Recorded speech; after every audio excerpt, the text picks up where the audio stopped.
आदरणीय दर्शक महानुभावहरू, यो प्रस्तोता हिराबहादुर थापा र मिथिला नेपाल टेलिभिजन परिवार मार्फत यहाँलाई म हार्दिक नमस्कार टक्राउन चाहन्छु।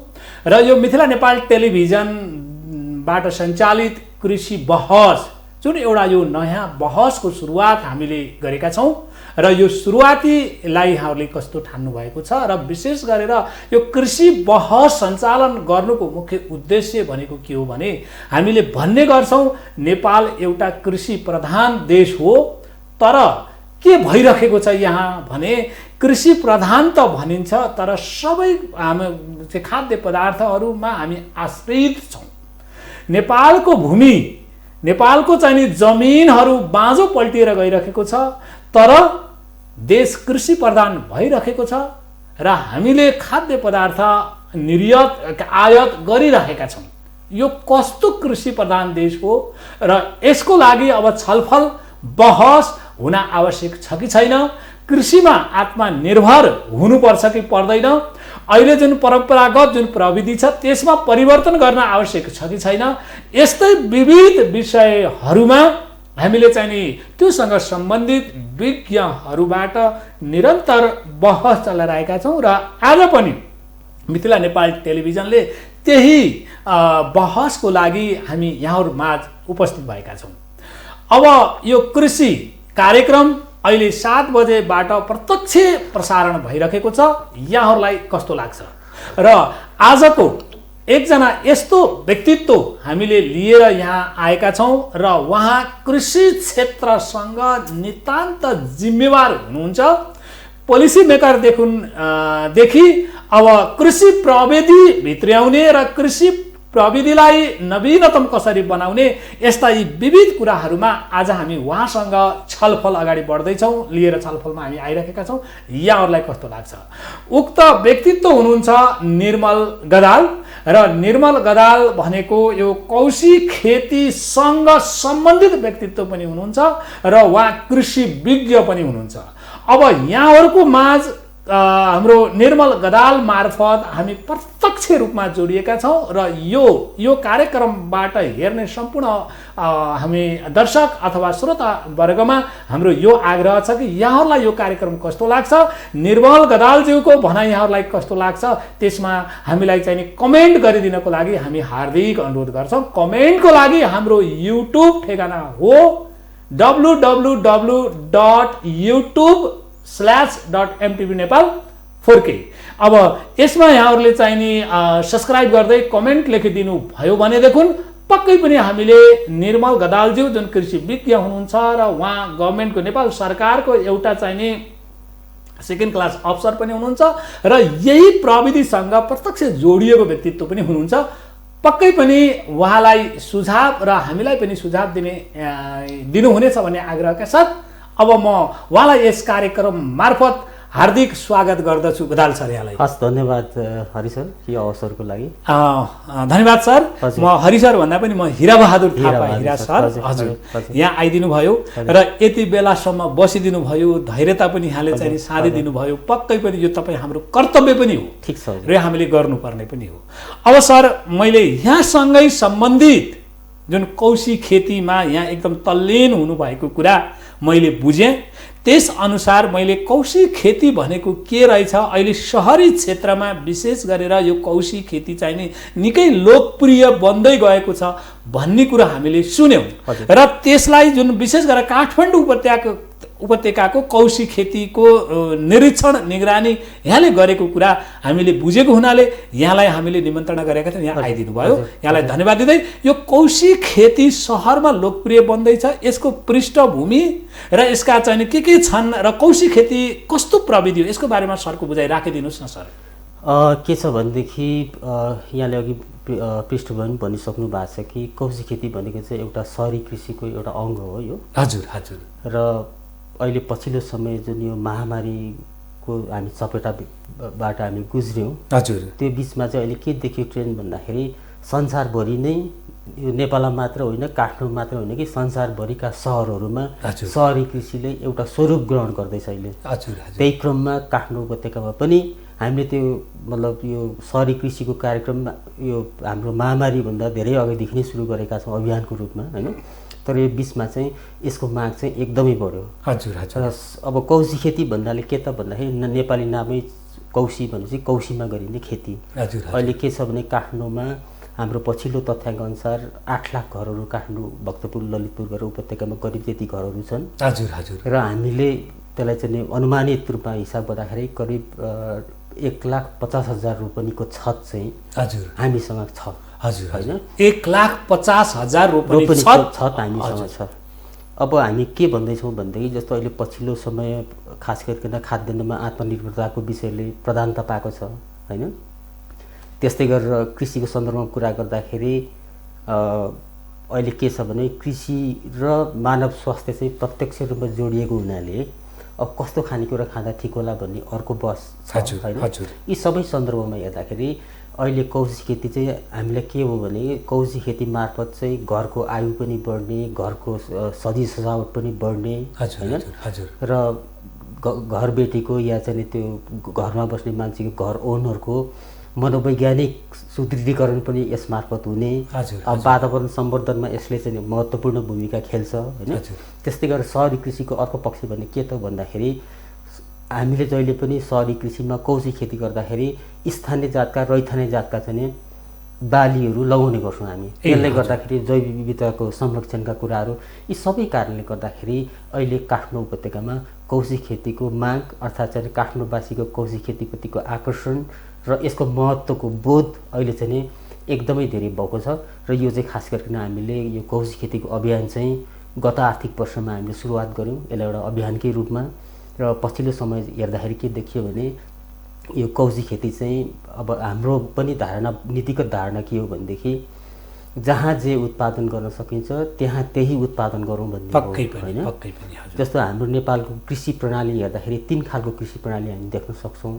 पहिलो भनेको चाहिँ एकदम सहर कोर सिटी एरियामा होइन। अघि हामीले के भन्यौँ भनेदेखि हामीसँग 1.5 लाख रोपनी जमिन छ है काठमाडौँमा, त्यो चाहिँ हामीले लुगा सुकाएर या घाम तापेर चाहिँ त्यसलाई चाहिँ युज गरिरहेछौँ। त्यसलाई अब हामीले उत्पादनशील बनाऊँ भन्ने दृष्टिकोणबाट हामीले चाहिँ कोर सिटीलाई टार्गेट गरेर यो कौशी खेती कार्यक्रम चाहिँ ल्याएको हो। अनि मैले यसमा थोरै जिज्ञासा के मेटाउन चाहेँ भने गदाल सर, जस्तै यहाँको भनाइअनुसार 1,50,000 रोपनी छत खाली छ कि अब यहाँहरूको अभियान जुन छ त्यो 1,50,000 छतलाई हरियाली बनाउने र त्यसमा पनि चाहिँ नि के अरे यो तरकारी बालीलाई चाहिँ उत्पादन गर्ने यहाँहरूको लक्ष्य हो? यस्तो छ अब अहिले मैले अघि पनि भने अहिले विज्ञान यति अगाडि बढ्यो कृषि विज्ञान कि अब हामीले तरकारी मात्र होइन फलफुल पनि छतमा खेती गर्न सक्छौँ। घरलाई खाने मात्र होइन व्यावसायिक उत्पादन पनि हामी गर्न सक्छौँ होइन। त्यो खालको प्राविधिक फड्को हामीले मारिसकेको र ती प्रविधिहरू चाहिँ नेपालमा अहिले उपलब्ध भएकोले गर्दाखेरि हामीले चाहिँ फलफुल तरकारी दुवैमा चाहिँ नै आत्मनिर्भरताको बाटोतर्फ चाहिँ कौशी खेती मार्फत जान सक्ने प्रशस्त सम्भावना छ। मलाई के लाग्छ भने यदि यही इन्ट्रेस्ट उपत्यकावासीमा यही इन्ट्रेस्ट रहिरह्यो भने यहाँहरूले 1-2 वर्षभित्र नै वीरगन्ज नाकाबाट काठमाडौँ आउने तरकारी चाहिँ त्यो डेटाले बोल्ने छ कि वास्तवमा अब चाहिँ काठमाडौँ उपत्यका क्रमिक रूपमा चाहिँ आत्मनिर्भरतर्फ जानेछ। आत्मनिर्भरता तथा मात्रै होइन कि त्यो मात्रात्मक मात्रै कुरो होइन कि उहाँहरूले प्राङ्गारिक तरकारी उद्भव गर्न सक्नुहुन्छ। जस्तो पछिल्लो तथ्याङ्क हेर्दा के देखिन्छ भने क्यान्सर रोगीहरूमध्ये 55% भन्दा बढी महिलाहरू रहेको र त्यसमध्ये धेरै जसो सहरवासी रहेको र त्यसले के इन्डिकेट गरिरहेछ भनेदेखि क्यान्सर हुनुको प्रमुख कारण नेपालमा चाहिँ हामीले खाने खाद्य वस्तुमा भएको विषादीको अवशेष त्यो चाहिँ हाम्रो शरीरमा खाद्य वस्तु मार्फत शरीरमा जाने र यसले चाहिँ एउटा ठुलो समस्या चाहिँ सहरमा ल्याएको छ। त्यसलाई पनि सम्बोधन हुने भएकोले मलाई लाग्छ कौशी खेती भनेको चाहिँ एउटा घरको शोभा हो, एउटा घरको आर्थिक गतिविधि हो, एउटा चाहिँ काठमाडौँवासीको हैसियतले यहाँका वातावरण संरक्षणमा उसले पुर्याउने योगदानको एउटा पक्ष हो। त्यो भएकोले यी विविध कारणले गर्दाखेरि अहिले चाहिँ कौशी खेतीको अनुसरण चाहिँ उल्लेख्य सङ्ख्यामा भइरहेछ। जस्तै सरले एउटा सपना देखाउनु भयो। हजुर हजुर। जस्तै अब लगभग भन्नाले 2-4 वर्षभित्रमा जुन भारतबाट आयातित हुने जुन तरकारी हो, वीरगञ्ज नाकाबाट नै बढीभन्दा बढी त्यहीँबाट आयातित हुने हो, त्यो चाहिँ नि अब यहाँ आयात गर्न नपर्ने वातावरण सिर्जना हुँदैछ भन्ने खालको जुन सरले सपना देखाउनु भयो। यही लकडाउनमा नै हामीले चाहिँ नि के यो जुन तरकारी आयात गरेको जुन डेटा चाहिँ नि के छ भन्नुहुन्छ भने लगभग 5-7 करोडको तरकारी चाहिँ नि काठमाडौँ भित्रिएको छ यही लकडाउनको पिरियडमा। भनेपछि यदि यहाँले भनेको कुरा र यहाँले जुन अहिले व्यक्त गरेको कुरालाई प्रमाणित भयो भने त राज्यको लागि एउटा त के अरे भन्नाले जुन राज्यको पैसा यही देशभित्रै रह्यो पनि, मान्छे पनि थोर बहुत इङ्गेज भए र अनि आफूले उत्पादन गरेको एउटा प्राङ्गारिक जुन तरकारी हो त्यसले चाहिँ नि रोगको लागि पनि जुन खालको यो अहिले आइराखेको छ, यो विविध खालका रोग, क्यान्सरको कुरा गर्नु भएको छ, थाइरोइडका कुराहरू गरिएका छन्, यी सम्पूर्ण यसका कारणले विषादीका कारणले भएको हो भन्ने खालको कुराहरू पनि छ। त्यसो हो भने यो सपना त साह्रै एउटा चाहिँ नि उल्लेखनीय र यसलाई त योभन्दा पनि अझै बढी व्यापक बनाउनु पर्ने जस्तो लाग्यो। वास्तविकता के हो? एकदमै हो। जस्तो अब मैले भनेको चाहिँ निर्यात रोकिने होइन कि आयात रोकिने होइन कि आयातको मात्रामा चाहिँ नै क्रमिक रूपमा घटाउने होइन। जस्तो हामी कहाँ के छ भने कतिपय तरकारीहरू चाहिँ हामीसँग त्यसलाई चाहिँ नि संरक्षण गरेर त्यसलाई चाहिँ कोल्ड स्टोरमा राख्ने त्यो खालको फेसिलिटिज नभएकोले अक्सिजनका तरकारीहरू त कुनै न कुनै हिसाबले हामीले प्रयोग गर्नै पर्छ। जस्तो हामी कहाँ प्याज हुँदैन, हामी कहाँ लसुन हुँदैन, हामी कहाँ खोर्सानी हुँदैन अक्सिजनको टाइममा, यी बालीहरू भित्रेलान्। र अहिले के छ भनेदेखि अहिले हामीले जुन किसिमको चाहिँ योजना गरिरहेछौँ, जस्तो अहिले हाम्रो कृषि ज्ञान केन्द्र ललितपुर मार्फत कार्यान्वयन हुने कार्यक्रममा हामीले एउटा घरमा चाहिँ 40वटा चाहिँ बिरुवाहरू उत्पादन गर्न दिइरहेछौँ। 40 मध्ये 2टा चाहिँ फलफुल र बाँकी रहेको 38वटा चाहिँ विभिन्न प्रकारका चाहिँ तरकारीहरू। यसले करिब घरको चाहिँ नि 40% भन्दा बढी चाहिँ उहाँहरूले खासै किन्नु पर्दैन होइन। अझ त्यसमा अलिकति मेहनत गरेर त्यसमा अलिकति चाहिँ गमलाको सङ्ख्या बढाइदिनु भयो भने अझ बढी चाहिँ हामी आत्मनिर्भरतर्फ उन्मुख हुन्छौँ। र जुन चिज हामी काठमाडौँमा फलाउन सक्दैनौँ, जुन चिज अक्सिजनको टाइममा हामी कहाँ उपलब्ध हुँदैन, ती चिजहरू चाहिँ नि मेरो विचारमा त्यो आयात गर्नै पर्ने अवस्था हुन्छ। तर के भनेदेखि हामीले ठुलो हिस्सा चाहिँ हामीले आफ्नै घरमा उत्पादन गरेको प्राङ्गारिक कृषि उपज खान सक्यौँ भने, किनभने के यो हाम्रो खानपानमा के छ भने हामीले खाने धान के अरे चामल, दाल र तरकारी होइन, फलफुल। चामल र दालमा चाहिँ खासै पेस्टिसाइड युज हुँदैन। पेस्टिसाइडको प्रयोग हुने नै तरकारी र फलफुलमा। भनेपछि हामीले पेस्टिसाइडमा हाम्रो शरीरमा छिर्ने मात्रालाई त हामीले उल्लेख्य रूपमा सुधार गऱ्यौँ नि त होइन। आफ्नै आँखाले देखेको, आफ्नै हातले उत्पादन गरेको खानेकुरा खानु र बजारमा भारतको कुन ठाउँमा उत्पादन भएको, कुनै चाइनामा उत्पादन भएको छ, नेपालका पनि कुन परिवेशमा उत्पादन भयो त्यो थाहा हुँदैन उपभोक्तालाई।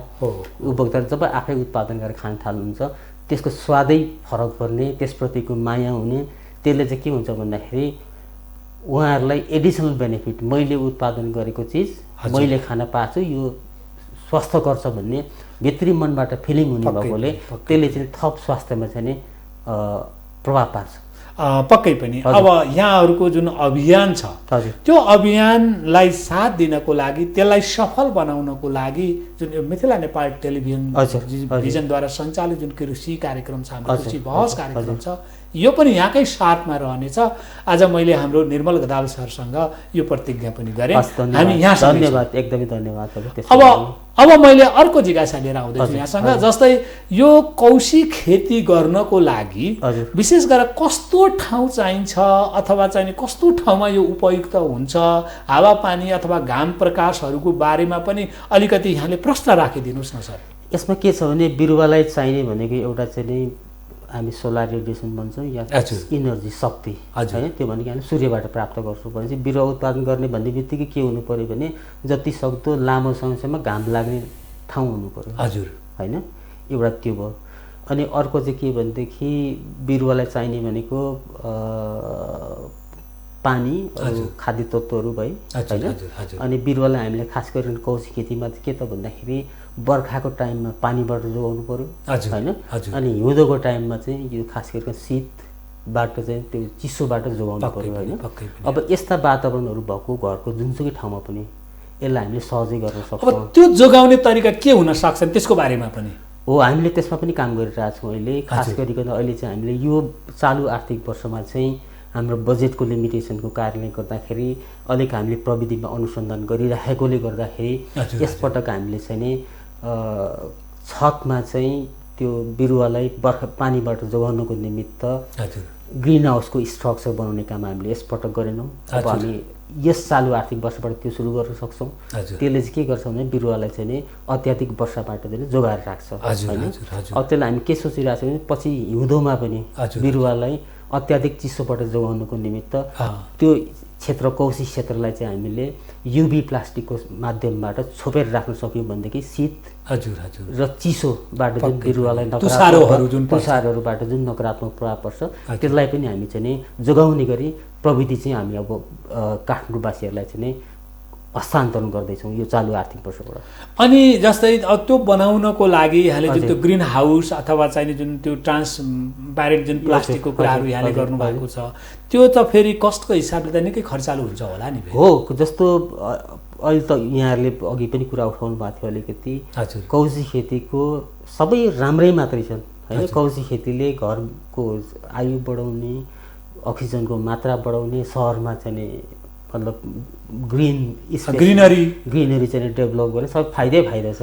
यसको एउटा बेफाइदा अथवा कमजोर पक्ष भनेको लगानीको पक्ष हो होइन। यो कौशी खेतीको जुन अहिलेको आधुनिक प्रविधि सहितको कौशी खेती छ त्यो चाहिँ लगानीको हिसाबले अलिक महँगो छ होइन।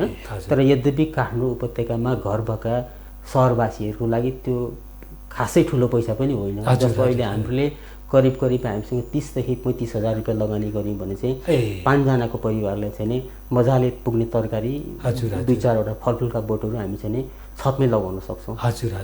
अनि भन्नाले त्यो 30-35 हजारको लगानीमा जुन त्यो एउटा ग्रिन हाउस जस्तो चाहिँ जुन अधिक वर्षा र तपाईँको चाहिँ अधिक चिसोको कारण बचाउन त्यसैभित्रबाट सम्भव हुन्छ? त्यसैभित्रबाट सम्भव हुन्छ। यो वास्तवमा त्यो 30-35 हजार त्यति ठुलो होइन। काठमाडौँ उपत्यकावासीको लागि त्यो भने एउटा उत्प्रेरणा जागिसकेपछि म यहाँलाई के पनि भनौँ भने हामीले गत आर्थिक वर्षमा यो पहिलो पटक राज्यको पोलिसी के थियो भनेदेखि आत्मनिर्भर बनौँ, जहाँ जे उत्पादन गर्न सकिन्छ त्यही उत्पादन गरौँ, आलीमा उत्पादन गरौँ, खेतमा उत्पादन गरौँ, छतमा उत्पादन गरौँ। यो अहिलेको आवश्यकता पनि हो र अहिले हामी पछिल्लो पटक यो महामारी लगायत अरू यो चाहिँ भारतीय नाकाबन्दी आदिबाट सिकेको पाठ पनि हो कि जहाँ जे उत्पादन गर्न सक्छौँ त्यहाँ त्यही नै उत्पादन गरौँ भन्ने जुन हाम्रो सरकारको बुझाइ थियो त्यो बुझाइप्रति काठमाडौँवासीलाई यो पहिलो पटक भएकोले यो कौशी खेती कार्यक्रम चाहिँ काठमाडौँ यसरी सिस्टमेटिकली चाहिँ नि काठमाडौँमा पहिलो पटक यो वैज्ञानिक हिसाबले सबै हिसाबले हेर्दाखेरि र त्यो प्रविधिमा आकर्षण गर्नको निमित्त सरकारले केही अनुदानको व्यवस्था गरेको थियो होइन।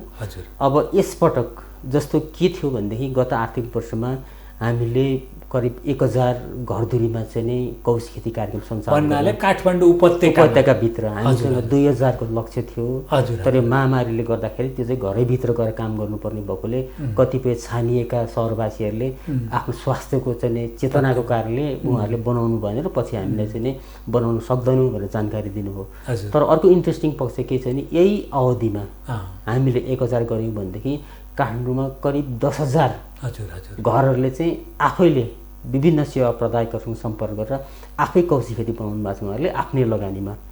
अब यसले हामीले कहाँनिर इन्करेज गरेको छ भन्दाखेरि काठमाडौँ जस्तो सहरमा नगद अनुदान भन्दा पनि प्रविधि चाहिँ हामीले सहज रूपमा पुर्याउन सक्यो भने काठमाडौँवासीहरू अब चाहिँ एक खालको प्रेरणा हामीले चाहिँ आफ्नो घरमा जाने के उत्पादन गर्न सक्छौँ त्यो गर्नुपर्छ भन्ने त्यो खालको चेतना चाहिँ उल्लेख्य मात्रामा बढेको हुनाले अब चाहिँ हाम्रो फोकस चाहिँ अनुदान भन्दा पनि प्रविधि हस्तान्तरणतर्फ, प्रविधि विकासतर्फ, प्रविधिको अनुसन्धानतर्फ जानेछ। जस्तो मैले यहाँलाई अघि भने हाम्रो पहिलो वर्षको सिकाइबाट के भयो भन्दाखेरि हामीले बर्खाबाट जोगाउने संरचनामा काम गर्न सकेनौँ, हिउँदोमा तुषारो लगायत चिसोबाट हुने उसमा हामीले काम गर्न सकेनौँ। त्यस्तै गरेर हामीले चाहिँ अहिले भान्साको फोहोरलाई कम्पोस्ट मोल्न ट्रान्सलेट गर्नको निमित्त गत साल हामीले खासै कार्यक्रम गरेनौँ। यसपटक हामीले अब यो आर्थिक वर्षमा चाहिँ कम्पोस्टको टेक्नोलोजी पनि उहाँसँग हामी लाँदैछौँ। र अर्को के छ भनेदेखि जुन त्यो बढी पानी भएको अवस्थामा गमलाबाट पानी जुन झर्छ त्यो पानीलाई पनि हामीले सङ्कलन गरेर कहीँ बाहिर निकास दिने गरी पछि अहिले हामीले चाहिँ होल सिस्टममा चाहिँ नै काम गर्नेछौँ। पक्कै पनि। अब मैले चाहिँ नि यहाँसँग जुन बजेटिङको कुराहरू यहाँले थोरै ल्याउनु भयो, मेरो छोटो जिज्ञासा के रह्यो भने अहिले जुन त्यो हामीले कौशी खेती गर्न जुन उत्प्रेरित हामीले गरिराखेका छौँ, जुन आवश्यक पनि छ र किसानहरूको विशेष गरेर काठमाडौँवासीको फुर्सदको समय प्रयोग पनि भएको छ, यो एकदम राम्रो पनि छ। अब त्यो बजेटिङको लागि फन्डिङ हाम्रो चाहिँ यही नेपाल सरकारले नै गर्ने हो कि अथवा कृषि त्यो कहाँबाट हुन्छ, त्यो फन्डिङ व्यवस्था कहाँबाट छ, यो पनि अलिकति यस्तो छ। मैले अघि भने होइन, जस्तो अब यसपटक चाहिँ हामीले यो सरकारले यस्ता प्रोत्साहनहरू दुईटा उद्देश्यले गर्छ कृषिमा संसारभरि। अब कृषिकोमा अनुदान दिनुको एउटा उद्देश्य चाहिँ के त भन्दाखेरि किसानहरूको लागत खर्च कम होस्, जसले गर्दा उसको कृषि उपज चाहिँ प्रतिस्पर्धी बनोस्। यहाँ त हामीले त अहिले चाइनाबाटको सामान चाहिँ प्रतिस्पर्धा गर्नु परिरहेको छ, इन्डियाबाट, अमेरिकाबाट, संसारको जुनसुकै कुनाको सामानहरू चाहिँ अहिले हामीले प्रतिस्पर्धा गर्नुपर्ने अवस्था। अब सरकारले आफ्नो दायित्व ठानेर किसानको लागत खर्च कम होस् भनेर अहिले जे जति अनुदान दिएको छ एउटा उद्देश्य त्यो। अनुदानको अर्को उद्देश्य के हुन्छ भन्दाखेरि कुनै नयाँ चिज सरकारले सुरुवात गर्नु पर्यो होइन, त्यो ठाउँमा त्यो नयाँ हो, कतिपयले त्यसलाई जोखिम महसुस गर्छन् भने त्यो नयाँ प्रविधि र नयाँ नीतिको लागि चाहिँ नि हामीले अनुदान दिने गर्छौँ। जस्तो नेपाल सरकारले पछिल्लो पटक चाहिँ यो इलेक्ट्रिक चाहिँ नि चुल्हा प्रयोग गर्नको निमित्त त्यसमा पनि अनुदान दिने जुन रणनीति अप्नाएको छ। अब त्यो चुल्हा मतलब काठमाडौँ बस्नेले चुल्हा किन्न सक्दैन भन्ने कुरो त भएन नि, चुल्हा किन्न त सक्छ उसले, तर पहिला त्यसले महसुस गर्नु पर्यो नि त्यो चिज कस्तो हो भनेर। अहिले सरकारको लगानी भनेको कौशी खेतीमा चाहिँ दोस्रो उद्देश्यको लागि, किनभने कौशी खेती भन्ने बित्तिकै धेरै मान्छे डराउँछन्। किन डराउँछन् भने पानी चुहिएला, घर बिग्रेला, घरमा वेट होला, भोलि भूकम्प आएको बेला चाहिँ त्यसले चाहिँ थिच्ला अथवा घरकै लोड बढ्छ, यी सारा रिस्कहरू त उहाँहरूले महसुस गर्नु भएको छ नि त कौशी खेतीप्रतिको होइन। अब त्यो रिस्कको बिचमा उहाँहरूले कम महसुस गर्न परोस् भनेर चाहिँ नि सरकारले अलिकति फाइनेन्सियली सपोर्ट गरेको हो। र यसमा चाहिँ के छ भन्दाखेरि बढी रकम चाहिँ नि सम्बन्धित घरले लगानी बेहोर्नु पर्यो र सरकारले चाहिँ प्रविधिमा अब चाहिँ लगानी गर्छ। जस्तो प्रविधि भने यो विधिमा सिफ्ट हुँदैछ हो। अहिले हामीले चाहिँ उहाँलाई अलिकति उत्प्रेरणा गर्नु खोजेको के त भन्दाखेरि कौशी खेतीकोले हाम्रो घरको आयु नै घटाउँछ भने जुन डर छ, अब त्यसलाई पहिलो पटक त हामीले त्यसलाई निराकरण गर्नु पर्यो नि त। तर यसपालि गत सालको हाम्रो कार्यक्रमबाट हामीलाई के महसुस भएको छ भने त्यो चाहिँ हामीले करिब सम्बोधन गरेका छौँ। कौशी खेतीले घर नबिगार्ने रहेछ, बरु घर चाहिँ विश्वास बढ्दैछ हो, बरु घर चाहिँ यसले राम्रो बनाउने रहेछ, खाना पनि पाइने रहेछ, आँखालाई पनि राम्रो, शरीरलाई पनि राम्रो, हरेक दृष्टिकोणबाट चाहिँ कौशी खेती राम्रो रहेछ भन्ने खालको त्यो लेभलसम्मको चेतना चाहिँ सकारात्मक वृद्धि भएको छ। त्यो हामीले एकदमै राम्रोसँग महसुस गरेका छौँ। र अब त्यस्तो भइदियो भने सरकारले बिस्तारै आफ्नो चाहिँ फाइनेन्सियल जुन सपोर्ट छ त्यो विथड्र गर्दै प्रविधिमा मात्रै फोकस गर्दै। अनि यो कौशी खेती गर्नको लागि विशेष गरेर के कुराहरू आवश्यक पर्छ? अब कस्तो मान्छेले त्यो कौशी खेती गर्न सक्छ एउटा यो, अनि त्यो कौशी खेतीसँग यहाँहरूले किसानहरूलाई कसरी जोड्दै हुनुहुन्छ यो पनि अलिक छोटोमा है सर? ठिक छ। कौशी खेती हामी तीनटा प्रविधि कुरा गरिरहेको छौँ अहिलेलाई। एउटा प्रविधि भनेको चाहिँ कन्टेनरमा बिरुवा उत्पादन गर्छ, त्यो भने सायद त्यो गमला होस् या चाहिँ प्लास्टिकको बोतल होस् या चाहिँ प्लास्टिकको कुनै सामग्री होस्, एउटा त्यो हो होइन। अर्को भनेको चाहिँ हामी छतमा सानो ग्रिन हाउस बनाएर माटोको सतह क्रिएट गर्छौँ। त्यो माथिको छतलाई नै हामीले बारी जस्तो बनाउँछौँ, त्यसलाई बारीमा कन्भर्ट गरिदिन्छौँ हामी, त्यसलाई चाहिँ नि सतहमा गरिने कौशी खेती भनिन्छ। अर्को चाहिँ के त भन्दाखेरि हाइड्रोपोनिक्स, माटो रहितको खेती, त्यो चाहिँ पानी मार्फत मात्रै उत्पादन हुन्छ। यसको बारेमा चाहिँ अलिकति यो हाइड्रो रह्यो भन्नाले यो हाइड्रोपोनिक्स भनेको चाहिँ के भने हाइड्रो भनेको पानी भयो होइन, पोनिक्स भनेको त्यो पानीमा काम गर्ने भन्ने बुझिन्छ। यसमा चाहिँ के हुन्छ भने मैले सबैलाई सिम्पल भाषामा बुझाउँदाखेरि यो अटोमेटिक सिस्टम हुन्छ। यो चाहिँ हाम्रो जुन सामान्य पाइप हुन्छ प्लास्टिकको पाइप त्यसमा पाल पारिन्छ हैन अनि त्यसपछि यो बिरुवा राख्ने एउटा चाहिँ हामीले ग्लास राख्छौँ जुन प्लास्टिकको ग्लास चिया खान्छौँ हामी त्यही हो वास्तवमा अरू चिज पनि होइन। अनि बिरुवा लिएर त्यो त्यसमा हामी हाल्नेछौँ र त्यो पाइपमा चाहिँ पानी कन्टिन्युसली मुभ गरिरहन्छ हैन त्यसलाई हामी इलेक्ट्रिक सिस्टमसँग जोडिदिन्छौँ। अनि त्यसमा चाहिँ त्यो खानेकुरो पनि हामी पानीबाटै दिन्छौँ उसलाई हैन र त्यो चाहिँ अहिलेसम्म के भने खास गरिकन साग समुदायका तरकारीहरूलाई मात्रै त्यो चाहिँ उपयुक्त देखिएको छ अहिलेसम्म। र अहिले साथीहरूले केमा पनि काम गरिरहनु भएको छ भने हाइड्रोपोनिक्समै अरू अलिक ठुलो जरा भएका चिजहरू जस्तो खुर्सानी भयो बन्दा भयो काउली भयो यी चिज पनि गर्न सकिन्छ कि भनेर अध्ययनकै क्रममा छौँ हामी। अनि यो हाइड्रोपोनिक्स चाहिँ कतिको खर्चालु हुन्छ? यो हाइड्रोपोनिक्स हामीले खास गरिकन अहिलेसम्म चाहिँ के भने यो हरियो सागसब्जी खास गरिकन सलादजन्य सागसब्जीहरू उत्पादन गर्नुको निमित्त यो प्रविधिको विकास भएको हो।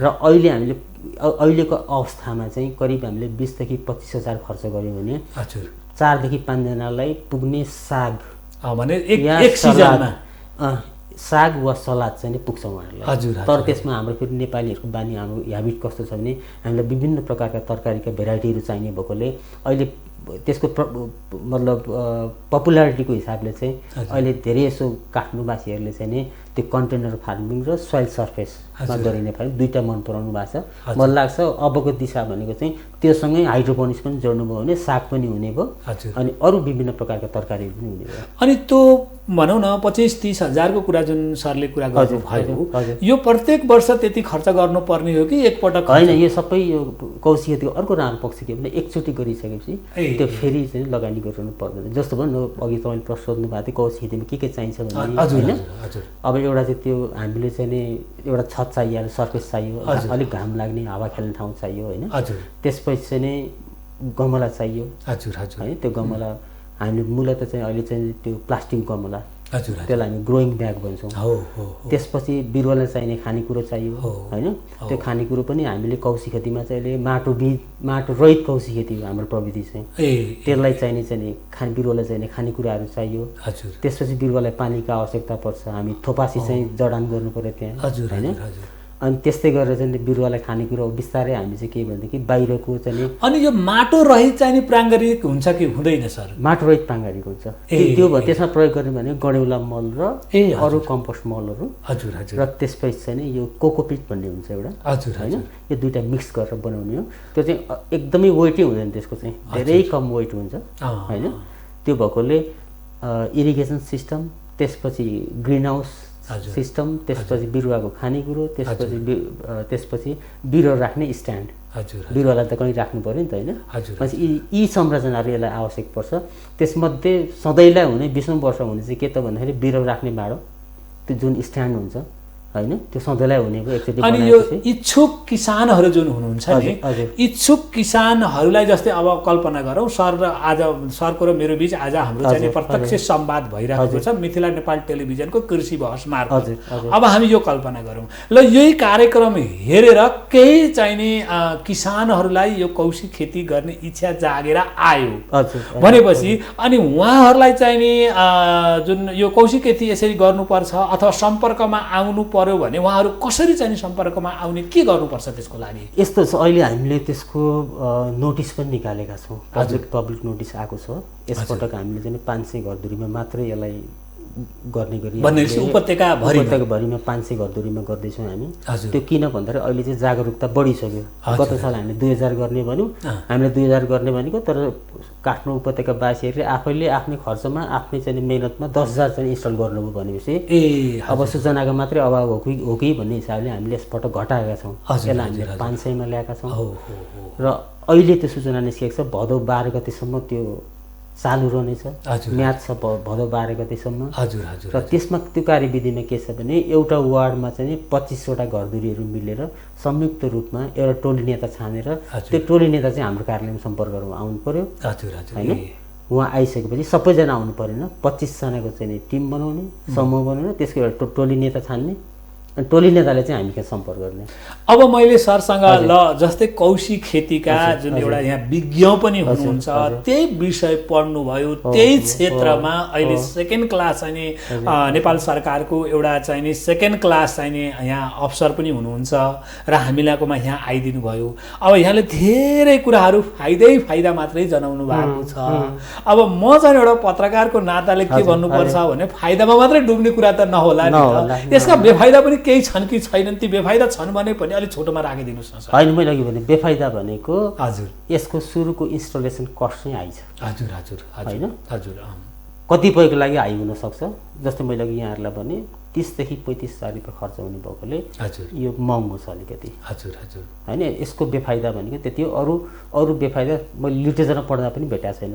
मलाई लाग्छ यो म कृषि क्षेत्रमै काम गर्ने मान्छे एग्रोनोमिस्टै भएको हिसाबले पनि यसको अरू केही पनि बेफाइदा छैन। किनभने वेटको कुरा थियो, त्यसलाई हामीले एड्रेस गरिहाल्यौँ। अब वेट हुँदैन अब यसमा।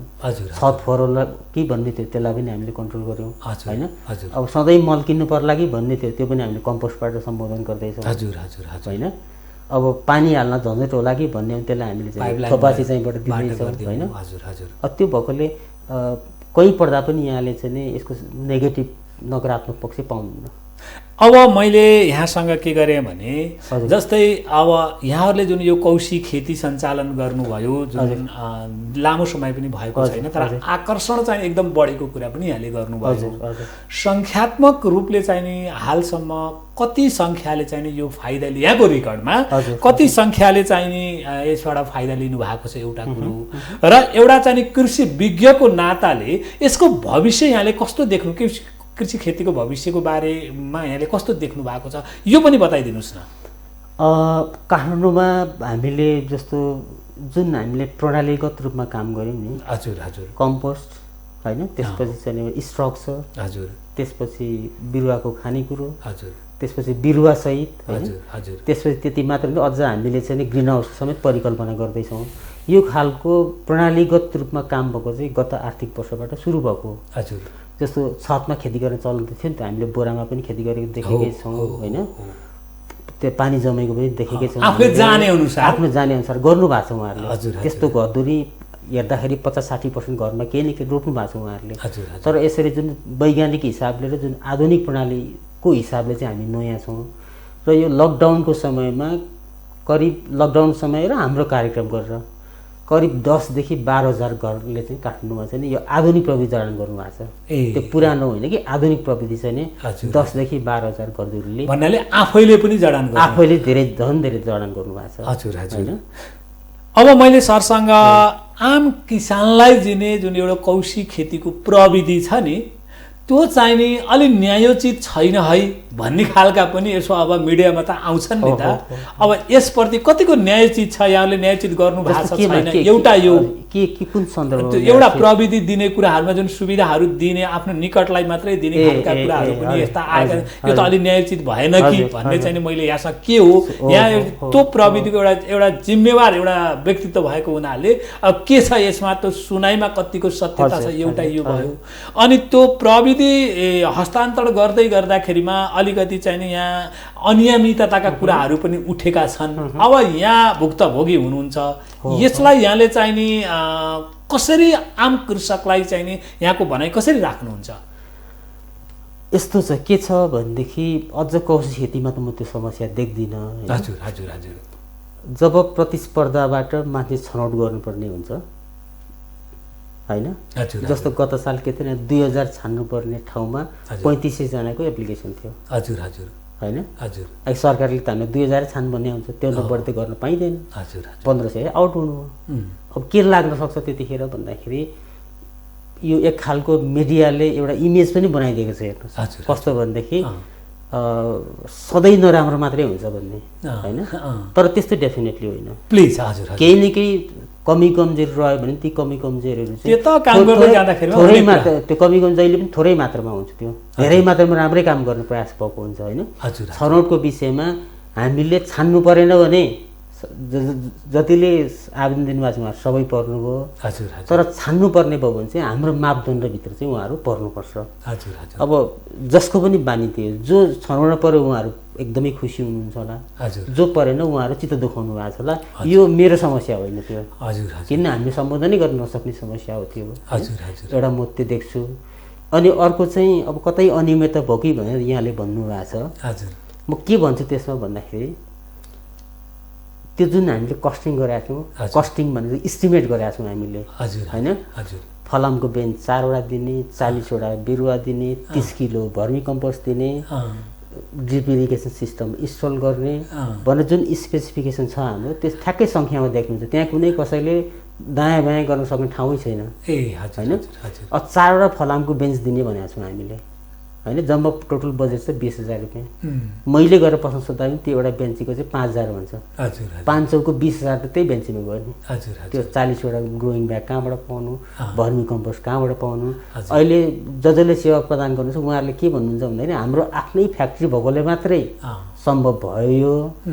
तर कोही मान्छे किनेर गयो भने 20,000 मा यतिका चिजहरू चाहिँ बन्नै सक्दैन। आज पनि बहस भएको थियो त्यो कुरोमा। ए हजुर जुन कार्यालयले स्वीकृत गरेको स्पेसिफिकेसन छ, यो चिज हुनुपर्छ भन्ने, त्यो यहाँहरूले पनि हेर्न सक्नुहुन्छ आएर, होइन? जसले पनि हेर्न आएको छ। तर कहिले कहिले के हुन्छ भनेदेखि अब कृषि अन्नान भन्ने बित्तिकै सबै खायो भन्ने खाले जुन एउटा मिडियाले त्यो जनमानसमा एउटा चाहिँ नक्सा बनाइदिएको छ, त्यो नक्साको प्रतिफल मात्रै हो यो। हजुर यहाँहरूले कौशी खेतीमा अब 10,000 रुपियाँ पाउने एउटा परिवारले, होइन? त्यसमा कसले के अनियमितता गर्ने, होइन? अब सामाजिक सञ्जालमा टिप्पणीहरू भयो वास्तवमा। हजुर हजुर यो फेरि कस्तो छ भन्नाले एउटा परिवारलाई 10,000 रुपियाँ दिने भने बढीमा तोकिएकै पैसा पनि होइन त्यो, होइन? पैसा पनि होइन कि उहाँहरूले किन्नुहुन्छ, किनेर कन्फर्म भइसकेपछि हामीले चाहिँ भुक्तान दिने हो। फेरि त्यो किन्ने चिज पनि यति टाइट छ कि त्यो मलाई लाग्छ अहिले त्यो बजारमा त्यो प्राइसमा जो गत सालमा हामीले गरेको प्राइसमा त्यो अहिले कुनै पनि चिज पाउँदैन होला। हजुर हजुर अनि भुक्तानी गर्ने बेला हामी के भन्छौँ भने सम्बन्धित घरधनीले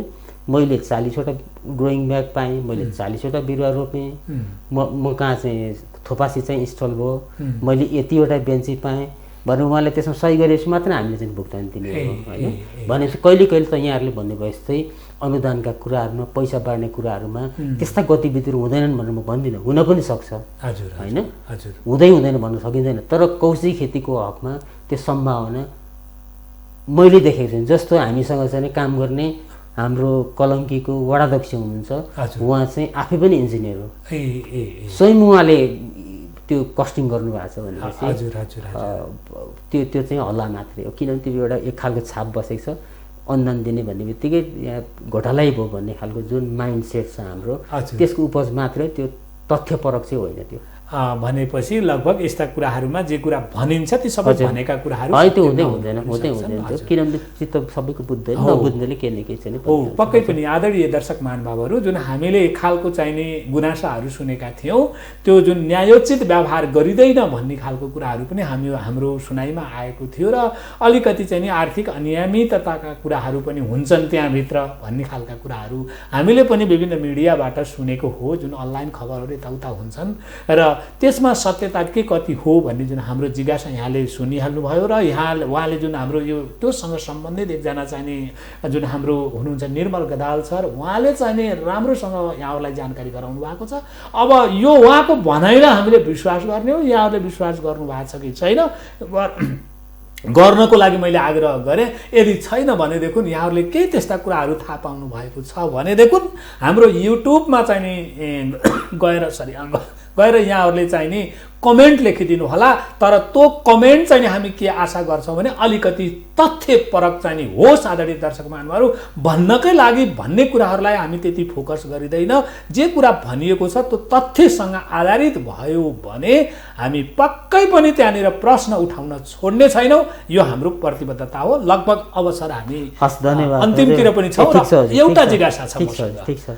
अब जस्तै अब हाम्रो निर्मल गदाल सरको कुराहरू सुन्दै गर्दाखेरिमा ल म पनि कौशी खेतीको लागि आकर्षित भएँ। अब म आकर्षित त भएँ, त्यो प्रविधिहरूको कुराहरू लगभग यहाँले मलाई जानकारी गराउनु भयो। यसका चाहिँ नि मल बिउ बिजनका कुराहरू खोज्दै जानु पर्यो भने कहाँ कसरी उपलब्ध हुन्छन् यो पनि सरले चाहिँ यहाँको जानकारीमा छ भने यो पनि राखिदिनुहोस् न सर। यस्तो छ, फेरि अब मैले यहाँ पाइन्छ भन्यो भने फेरि के मान्छेले के भन्दैलान् भने यो र त्यसको कनेक्सन छ भन्लान् होइन। त्यो प्रकारले यहाँबाट नभनौँ, मलाई थाहा छ।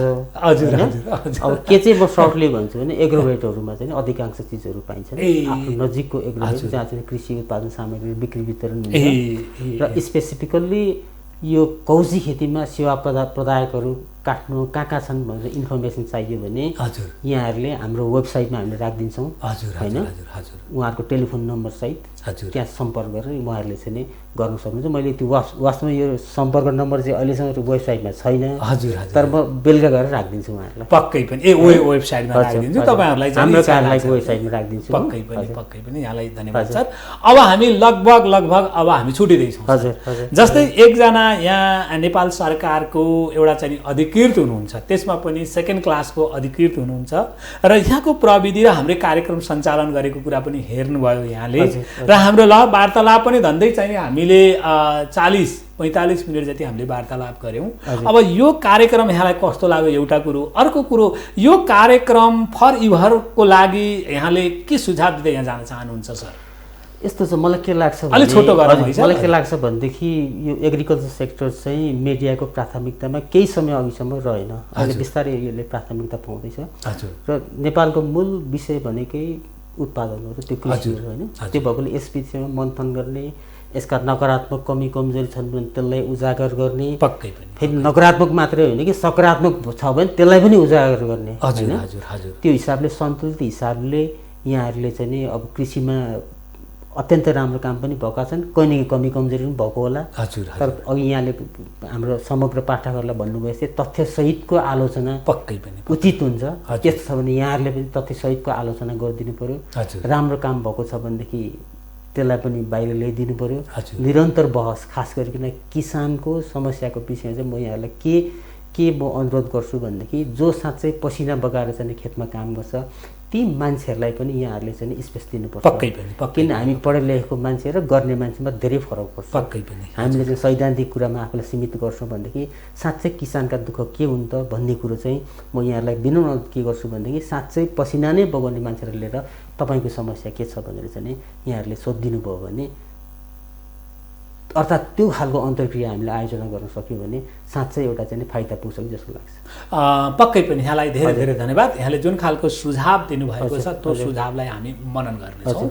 र आदरणीय दर्शक महानुभावहरू, यहाँहरूलाई आजको यो छलफल कस्तो लाग्यो र हामीले भन्ने गरेका छौँ यहाँहरूले पनि अलिकति जागरुकता देखाउनुपर्छ दर्शक महानुभावहरू, किनकि यहाँहरूले यो टेलिभिजन हेर्नुहोला र यहाँका समस्याहरू कृषि क्षेत्रमा यहाँहरूले के कुराहरू भोग्नु भएको छ यहाँहरूले हेरिदिनु भएन भने, यहाँले कमेन्ट गरिदिनु भएन भने, यहाँहरूले हामीलाई जानकारी गराइदिनु भएन भने तपाईँका समस्याहरू हामीले पनि जानकारी पाउँदैनौँ र त्यहाँ तपाईँहरू समस्यामा फसिराख्नु भएको हुन्छ। हामीले हाम्रा कार्यक्रम सञ्चालन गरिरहेका हुन्छौँ। त्यसको लागि म फेरि दोहोऱ्याउँदैछु, हाम्रो युट्युब ठेगाना हो दर्शक महानुभावहरू हो www.youtube.slash.mtvnepal4k। यदि त्यसबाट यहाँहरूले चाहिँ नि त्यसलाई सब्सक्राइब गर्दै कमेन्ट लेखिदिनु भयो भने हामीले यहाँहरूका प्रत्येक कमेन्टलाई हामी हेर्नेछौँ र त्यसमा यहाँहरूको सम्पर्क नम्बर पनि राखिदिनको लागि हामी हार्दिक अनुरोध गर्छौँ र त्यो सम्पर्क नम्बरमा हामी स्वयं फलोअप गर्नेछौँ यहाँहरूलाई यहाँहरूका समस्याहरू के हुन् र यदि यहाँहरूका समस्या जायज रहेछन् भने र यहाँहरूलाई त्यो समस्याहरू राख्नको लागि हामीले यहाँहरूलाई स्पेस दिनेछौँ। जबकि हाम्रो चाहिँ गदाल सरले पनि त्यो कुरा अगाडि बढाइदिनुहोस् भन्ने खालको जुन आग्रह गर्नुभएको छ पक्कै पनि यो यसैका लागि हो, मिथिला नेपाल टेलिभिजनद्वारा सञ्चालित यो कृषि बहस त्यसैका लागि हो। हामीले अरूलाई आलोचना मात्रै गरेर हुँदैन दर्शक महानुभावहरू, आफूले पनि आफ्नो ठाउँबाट सकेसम्म जानेको जति सही काम गर्नको लागि हामी प्रेरित हुनुपर्छ, तल्लीन हुनुपर्छ।